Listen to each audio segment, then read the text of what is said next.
La conquista del espacio. El hombre en la luna.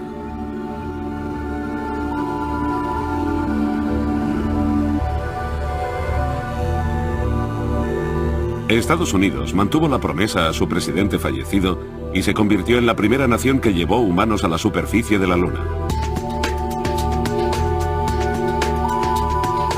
Su único rival había sido la Unión Soviética. Los rusos también tenían las capacidades técnicas para tal operación, pero parecía que era el destino, y no un mal plan o un mal trabajo, lo que hacía que fallaran en sus intentos.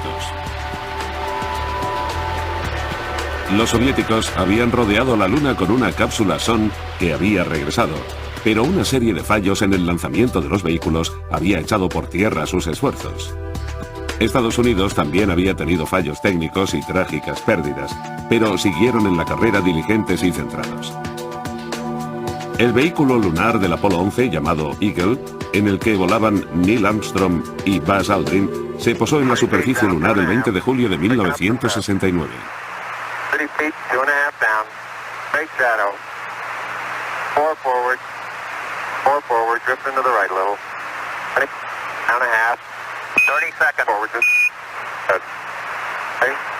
Contact light. Okay, engine stop. Houston, Tranquility Base here. The Eagle has landed. Roger, Tranquility. We copy you on the ground. You got a bunch of guys about to turn blue. We're breathing again. Thanks a lot. El Eagle permaneció en la superficie de la Luna un poco más de 21 horas y media. That's one small step for man, one giant leap for mankind.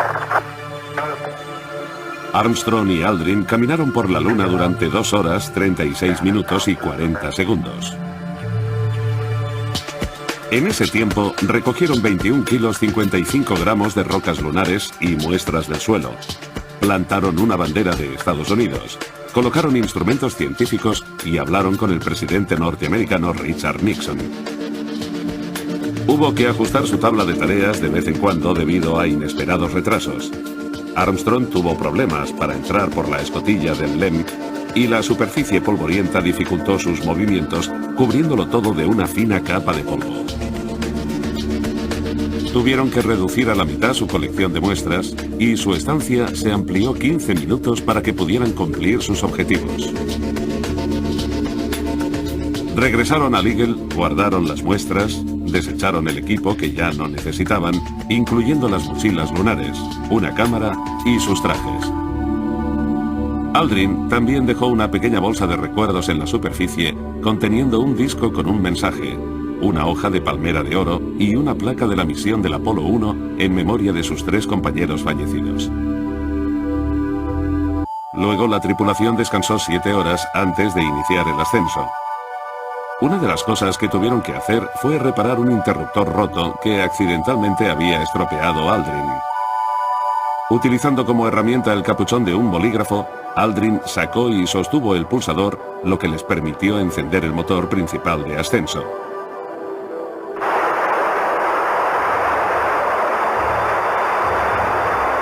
Beautiful. Very smooth. Very quiet ride. There's that one playground now.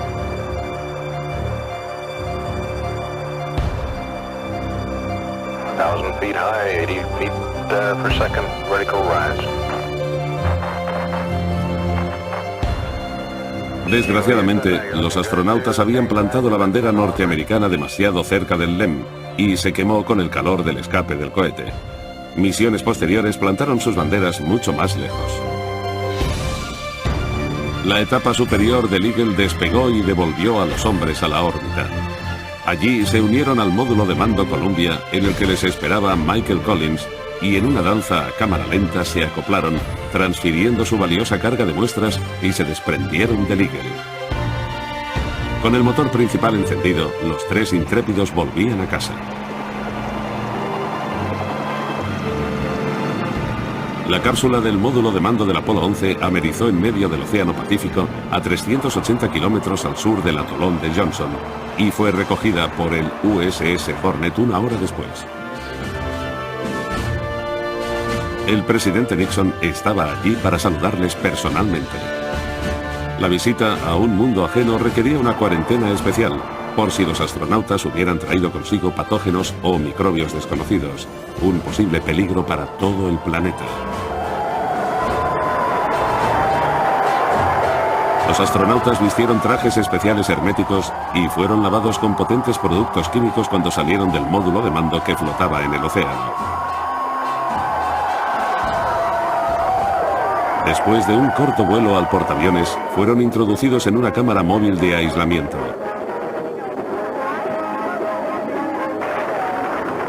Estuvieron en estricta cuarentena hasta que llegaron a Estados Unidos y al Laboratorio de Recepción Lunar de Houston.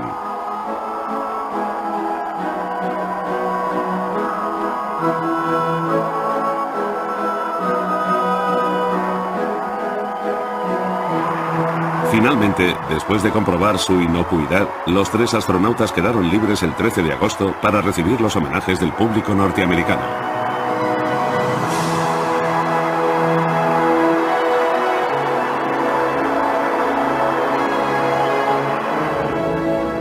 En Los Ángeles tuvo lugar una cena de Estado con la asistencia de los representantes de 83 naciones, en la que los 3 astronautas fueron condecorados con la Medalla Presidencial de la Libertad.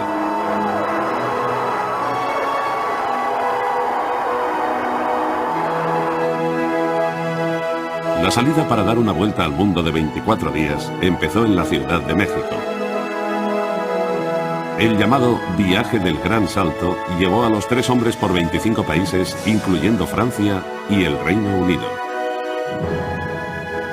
Muchas naciones lanzaron sellos conmemorativos, condecoraron y agasajaron a los magníficos exploradores que a veces parecían más desconcertados que audaces.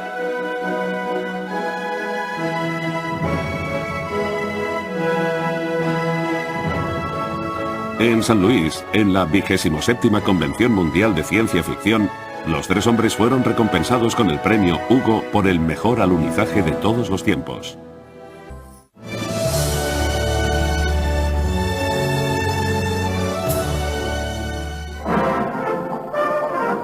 Los homenajes y los desfiles continuaban incesantemente.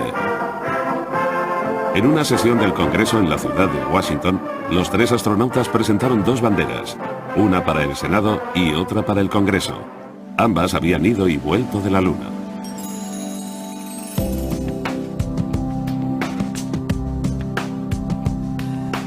Ninguno de los 3 astronautas volvió a volar al espacio. Buzz Aldrin abandonó la NASA en 1972 y volvió a la Fuerza Aérea para ocupar un alto cargo administrativo. Sufrió de depresión y alcoholismo, pero rehizo su vida con un tercer matrimonio y continuó promoviendo los viajes espaciales tripulados. A Michael Collins se le asignó un puesto en la Administración Aérea y en el Museo del Espacio, en el Smithsonian, y más tarde pasó a la empresa privada de la industria aeroespacial. Armstrong fue destinado al departamento administrativo en la NASA, pero renunció en 1971. Siguió su vocación de siempre, la ingeniería, y ejerció como profesor de ingeniería aeronáutica en varias universidades. También estuvo en diversas compañías como director y como portavoz de algunas de ellas. Armstrong sería requerido unos años más tarde por la NASA para que aportara su experiencia y sus conocimientos de ingeniería en la investigación de 2 accidentes. En 1969, Norteamérica se lanzó a una guerra impopular y de desgaste en Asia. El pueblo y en particular el gobierno de Estados Unidos estaban entusiasmados con el programa espacial y sus avances, pero desgraciadamente duró poco. Se había llegado a la cima, se había alcanzado el objetivo, pero a pesar del gran logro, decreció el interés del público y rápidamente se interesó por otro tema. La conquista del espacio por los superpoderes parecía haber anulado otros intentos de explorar el espacio. Aunque los soviéticos habían lanzado el primer satélite en 1957, el Sputnik, y los estadounidenses el Explorer 1 en 1958, otras naciones habían trabajado para lanzar sus propios vehículos y satélites. Canadá lanzó su satélite Alouette 1 el 29 de septiembre de 1962 a bordo de un cohete norteamericano, Thor Agena B, desde la base de la Fuerza Aérea de Vandenberg. Francia se convirtió en la tercera nación independiente que lanzaba con éxito su satélite Asterix a bordo de un cohete Diamant que despegó desde Argelia el 26 de noviembre de 1965. Poco después, utilizando un pequeño cohete sonda, el Scout B, Italia lanzó su primer satélite San Marco 2 desde la plataforma de San Marco, en la costa de Kenia. Australia había desarrollado su propia base de cohetes Boomerang Rocket y, propulsado por un cohete norteamericano Redstone, puso en órbita su BRISAT el 29 de noviembre de 1967. El Reino Unido desarrolló su misil balístico Black Arrow, que lanzó desde Boomerang, y también con éxito su satélite Próspero X3 el 28 de octubre de 1971. Anteriormente, en abril de 1970, la República Popular de China disparó su cohete Largo Camino desde el centro Yihuan de lanzamiento de satélites, poniendo en órbita su satélite Dongfang Hong 1. Una de las primeras naciones que ya en 1955 inició la investigación de cohetes espaciales fue Japón. El Instituto de Ciencias Industriales de la Universidad de Tokio lanzó su primer Pencil Rocket desde Kobukuni, Tokio. Al mismo tiempo, se formó el Laboratorio Espacial Nacional adjunto al Departamento del Primer Ministro.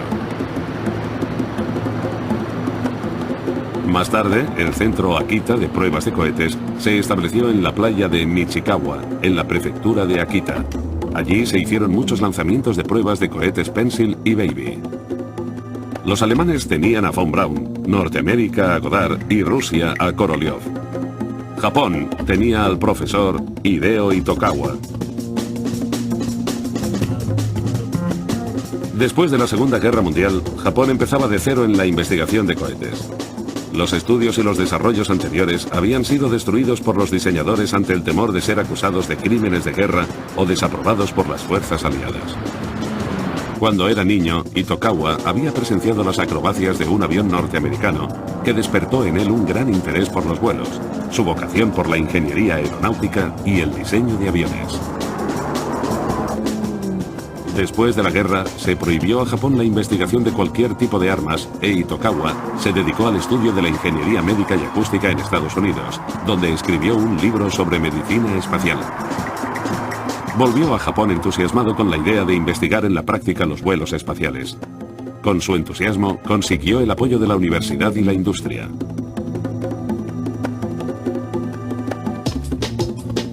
En junio de 1958, un cohete Kappa K6 de 2 etapas alcanzó una altitud de 60 kilómetros. 2 años después, en julio, un K-81 modificado llegó a una altura de 190 kilómetros e hizo mediciones de la densidad de los iones. En diciembre de 1961 se consiguió llegar a los 300 kilómetros. Nuevamente, los detectores de a bordo registraron la densidad de electrones y la temperatura.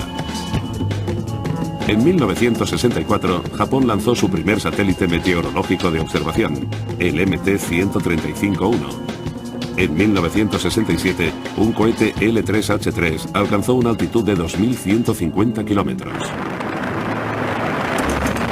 En 1969 se formó el NASDA, con sede central en el Centro Espacial Tanegashi, absorbiendo otras ramas de investigación y estaciones de rastreo. El 11 de febrero de 1970, Japón se unió al pequeño pero creciente club de naciones capaces de viajar al espacio.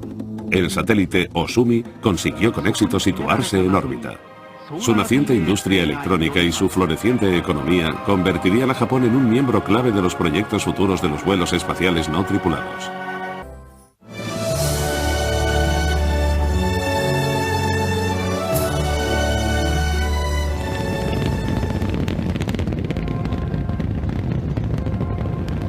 La segunda misión lunar fue el Apolo 12. El comandante Charles Conrad hijo, el comandante piloto del módulo Richard Gordon hijo y el piloto del módulo lunar Alan Bean despegaron en noviembre de 1969 durante una tormenta. A los 30 segundos de vuelo, el Apolo 12 fue alcanzado por un rayo que interrumpió momentáneamente la electricidad, las comunicaciones y la telemetría. Cuando se reanudó el contacto con el control de tierra, se comprobó que la telemetría de los cohetes estaba inutilizada y era inservible. Era inminente el aborto de la misión. Sin embargo, un controlador recordó un procedimiento y sugirió al astronauta Alan Bean que intentara pasar el SCE a modo auxiliar. Era un interruptor desconocido en un panel secundario del que casi nadie conocía la función. Bean lo hizo y se solucionó el problema, evitando el segundo fracaso de la misión.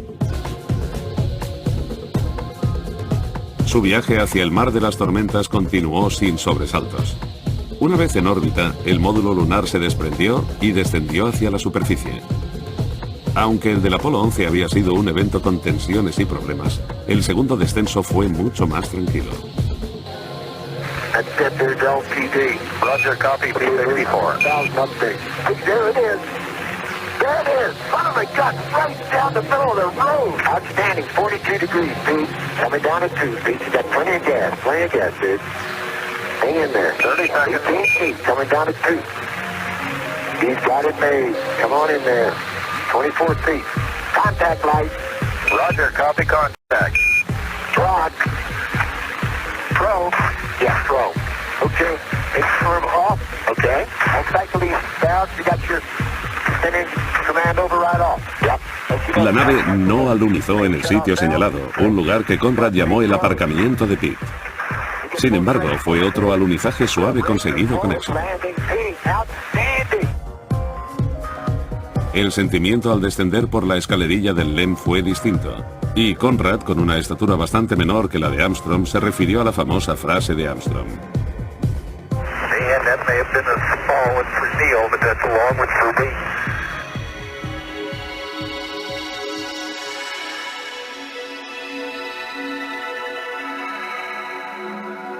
Se había planeado que la misión estuviera más tiempo en la superficie, 31 horas y media, y 7 horas y 45 minutos en total para los dos paseos.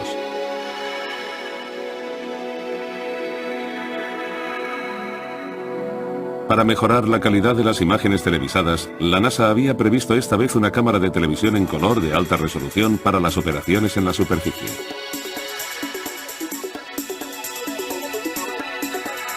Sin embargo, Bean, que había instalado la cámara cerca del Intrepid, inadvertidamente la apuntó hacia el Sol. Y el tubo se dañó enseguida. Apenas hay cobertura de las operaciones en la superficie.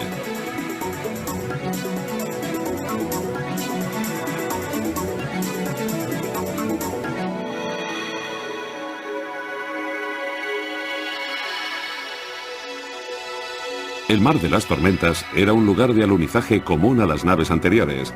El Luna 5, el Surveyor 3 y el Ranger 7, y el Intrepid tenía el propósito de posarse cerca del Surveyor 3 al que pudieron llegar andando.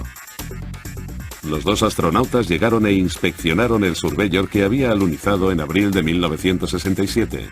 Tomaron algunas muestras y recogieron la videocámara de la nave. Aquí fue donde se llevó a cabo una de las varias bromas. Alan Bean había llevado a escondidas su propia cámara con la intención de sujetarla a la cámara de superficie para tomar una foto de ambos astronautas al lado del Surveyor para que el equipo de tierra se preguntara quién había hecho la foto, pero desgraciadamente no la enfocó correctamente. Otra broma tuvo más éxito y se la gastaron a Bean y Conrad. El equipo de tierra había insertado páginas adicionales en la lista de operaciones a realizar en la superficie de la Luna que los astronautas llevaban sujetas a las muñecas. Había varias chicas Playboy y ellos emplearon una jerga geológica para confundir al equipo de tierra. Bromas de niños, pero que de alguna forma le quitaron su brillantez al proyecto Apolo.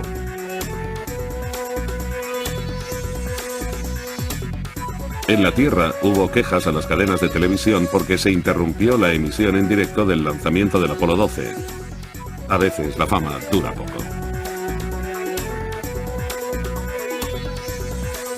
El Apolo 12 completó sus objetivos, colocó varios instrumentos para experimentos en la Luna y recogió muestras con un peso de 34 kilos. Antes de abandonar la Luna, Bean dejó las alas de piloto del astronauta Clifton Williams, fallecido en un entrenamiento. También dejó varios rollos de película veladas accidentalmente. ¿Tuvo algo que ver la lista de tareas de su muñeca?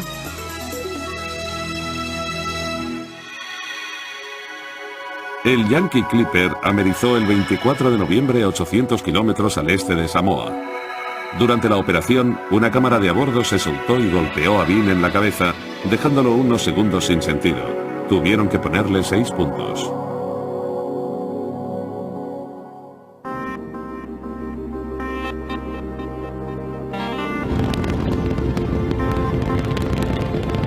La tercera misión lunar tripulada, el Apolo 13, despegó el 11 de abril de 1970.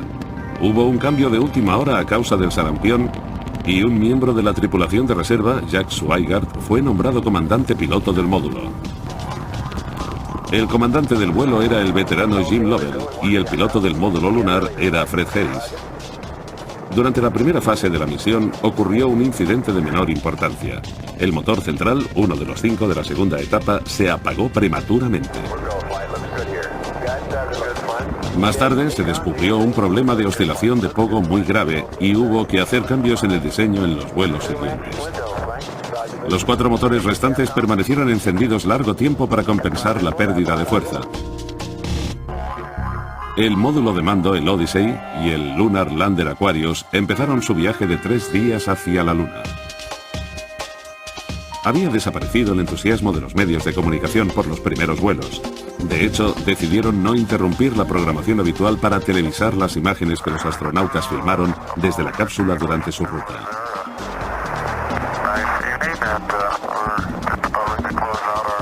La última noche se produjo un cambio en el centro de mando cuando la tripulación iba a tomarse unas horas de descanso.